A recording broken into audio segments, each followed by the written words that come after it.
নমস্কার বন্ধুরা, সাহিত্য সঞ্চয় ইউটিউব চ্যানেলে আপনাদের সকলকে স্বাগত। আজ আমরা ওয়াল্ট হুইটম্যান রচিত ও ক্যাপ্টেন মাই ক্যাপ্টেন কবিতাটি বাংলায় বোঝার চেষ্টা করব। এই কবিতাটি আসলে একটি এলিগরিক্যাল পোয়েম, অর্থাৎ রূপকার্থক কবিতা। রূপকার্থক বলতে আমরা বুঝি যে কোনো একটি বিষয় উল্লেখ থাকবে, কিন্তু তার অভ্যন্তরে একটি গূঢ় তথ্য বা গূঢ় ব্যঞ্জনা লুকিয়ে থাকবে। এই কবিতায় আসলে দুটো রূপকার্থক বিষয় রয়েছে, এক শিপ এবং দ্বিতীয়টি হলো ক্যাপ্টেন। আসলে এখানে শিপ বলতে আমেরিকার কথা বলা হয়েছে। সপ্তদশ শতকে আমেরিকার যে বর্ণবৈষম্যময় এক যে ভয়ঙ্কর পরিস্থিতি ছিল, সেই সময়ের কথা বোঝানো হচ্ছে। এবং এই ক্যাপ্টেন বলতে বোঝানো হয়েছে আমেরিকার 16th প্রেসিডেন্ট আব্রাহাম লিঙ্কনের কথা। আমরা কবিতাটি পাঠের মধ্য দিয়ে সমগ্রটা বুঝে নেওয়ার চেষ্টা করছি। দেখবেন ছবি একদিকে আমাদের আব্রাহাম লিঙ্কনের ছবি রয়েছে এবং অপরদিকে কবিতার যিনি লিখেছেন ওয়াল্ট হুইটম্যানের ছবি রয়েছে। O captain my captain our fearful trip is done. বলছে যে ও ক্যাপ্টেন, আমার ক্যাপ্টেন, আমাদের এই ভয়পূর্ণ বা ভীতিপূর্ণ যে যাত্রা, সেই যাত্রা ইতিমধ্যে সমাপ্ত হয়েছে। The ship has weathered every rack, the prize we sought is won. আমাদের জাহাজ অনেক প্রতিকূল যে র্যাকগুলো, সেই র্যাকগুলো ওভারকাম করে এসছেন, অর্থাৎ অতিক্রম করেছেন, এবং তার উপহার স্বরূপ আমরা কি পেয়েছি? এই বিজয় পেয়েছি। The port is near, the bells I hear, the people will exulting. বলছি সেই উপকূল অঞ্চল বা সেই বন্দর আমাদের খুব নিকটবর্তী, এবং আমাদের কানে বা বেজে উঠেছে কি? সেই চার্চের বেলস বেজে উঠেছে। চার্চের বেলস আসলে কি? এখানে আসলে শান্তি বা জয়ের প্রতীক রূপে ব্যবহার হচ্ছে। আর সেই পাড়ে দাঁড়িয়ে থাকা মানুষদের মধ্যে কি দেখা দিয়েছে? উত্তেজনা দেখা দিয়েছে, বিজয় উল্লাস দেখা দিয়েছে। While follow eyes the steady kills, the visual grim and drearing. বলছে সেই সমস্ত মানুষগুলোর চোখে মুখে ধরা পড়ছে সেই বিজয়ের কথা, উত্তেজনার কথা, তাদের উল্লাসের কথা। কিন্তু আমাদের এই যাত্রা সহজ ছিল না, আমাদের এই যাত্রা ছিল ভয়ানক, আমাদের এই যাত্রা ছিল দুর্ঘটনা প্রবণ। তারপর কি বলছেন কবি বলছেন, but oh heart heart heart, oh the bleeding drops of red. বলছে কিন্তু হে হৃদয়, হে হৃদয়, হে হৃদয়, কি রয়েছে? রক্তাক্ত হয়ে পড়ে রয়েছে। কি? Where on the deck my captain lies fallen cold and dead. কিন্তু এই জয়ের পরও সেই শিপের যিনি ক্যাপ্টেন, অর্থাৎ এখানে আব্রাহাম লিঙ্কনকে বোঝানো হচ্ছেন, তিনি কি রয়েছেন? তিনি সেই ডেকের পাটাতনের ওপর পড়ে রয়েছেন, শায়িত অবস্থায় রয়েছেন। এবং কি অবস্থায়? ফলেন কোল্ড অ্যান্ড ডেড, প্রায় ঠান্ডা এবং মৃতমুখী অবস্থায়, অর্থাৎ নিষ্প্রাণ হয়ে তার নিথর দেহ পাটাতনের ওপর পড়ে রয়েছে। আমরা পরের স্ট্যান্জা বুঝে নেওয়ার চেষ্টা করছি। O captain my captain rise up and hear the bells. কি বলছে? যে ও ক্যাপ্টেন, আমার ক্যাপ্টেন, জেগে ওঠো এবং শোনো সেই বেল বাজছে, অর্থাৎ জয়ের ধ্বনি ধ্বনিত হচ্ছে।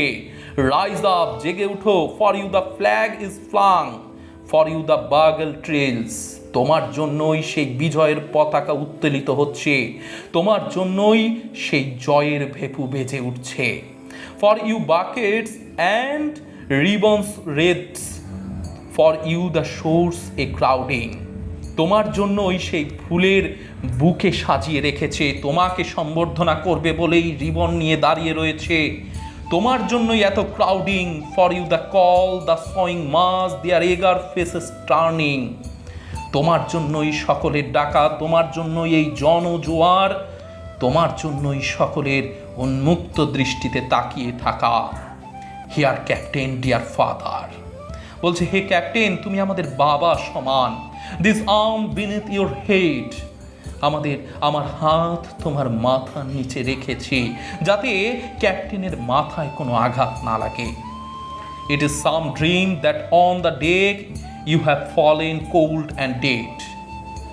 এই যে তোমার কিছু স্বপ্ন, যে স্বপ্নগুলো ডেকের উপর রয়েছে, সে ডেকের উপর দিয়ে পূরণ হয়েছে, তো তা সম্পূর্ণ হয়েছে, কিন্তু তারপরেও তুমি সেই ডেকের উপরেই মৃতপ্রায় অবস্থায় পড়ে রয়েছ। তারই আসলে এটা এক শোকার্থ ভাবও যেন কবিতার মধ্য দিয়ে প্রকাশ করতে চাচ্ছেন ওয়াল্ট হুইটম্যান। লাস্ট স্ট্যান্জাতে কি রয়েছে? My captain does not answer, his lips are pale and still. আমার ক্যাপ্টেন কোনো উত্তর দিচ্ছে না, আমার ক্যাপ্টেনের ঠোঁটগুলো কি রয়েছে? ফ্যাকাশে হয়ে পড়ে রয়েছে। My father does not feel my arm, আমার বাবা আমার হাতের বা বাহুর সেই স্পর্শকে ফিল করতে পারছে না। এখানে আসলে ক্যাপ্টেন বাবা উভয় আব্রাহাম লিঙ্কনকে বোঝানো হচ্ছে। He has no pulse nor will, তার কোনো পালসই হয়তো কাজ করছে না। The ship is anchored safe and sound, কিন্তু তারপরেও সেই জাহাজ কি হয়েছে?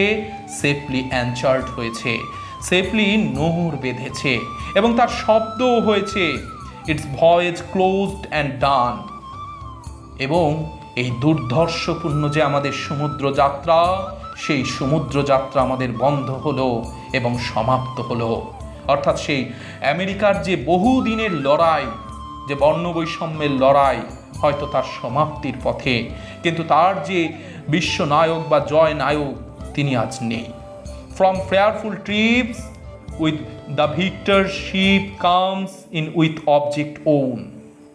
আমাদের এই ভয় সূচক যে যাত্রা ছিল, সেই যাত্রা শেষ পর্যন্ত আমরা ভিক্টর, বিজয় হয়েছে আমাদের, এবং কি দিয়ে? আমাদের উদ্দেশ্য সফলের মধ্য দিয়ে বিজয় হয়েছে। বাট একটা দুঃখের প্রসঙ্গকে দিয়ে তিনি বলছেন, exult O shores and ring O bells, but I with mournful tread. Walk the deck my captain lies fallen cold and dead. বলছে যে এই যে আমাদের সমুদ্র তীরে সকল মানুষদের দাঁড়িয়ে থাকা, তীরের সেই বিজয়ের বেল বেজে ওঠা সমস্তই হচ্ছে, কিন্তু আমার পথ হাঁটা হয়তো শেষ হয়নি। আমি বলতে ওয়াল্ট হুইটম্যান নিজেই বলছেন, আমার এই হাঁটা পথ হয়তো, দুঃখজনকের হাঁটা পথ হয়তো শেষ হয়নি। কেন? কারণ আমার ক্যাপ্টেন যে শুয়ে রয়েছে পাটাতনের ওপর মৃতপ্রায় অবস্থায়, তার কৃতিত্ব রয়েছে, তার অবদান সফল হলেও তার না থাকাকে মেনে নিতে পারছেন না ওয়াল্ট হুইটম্যান।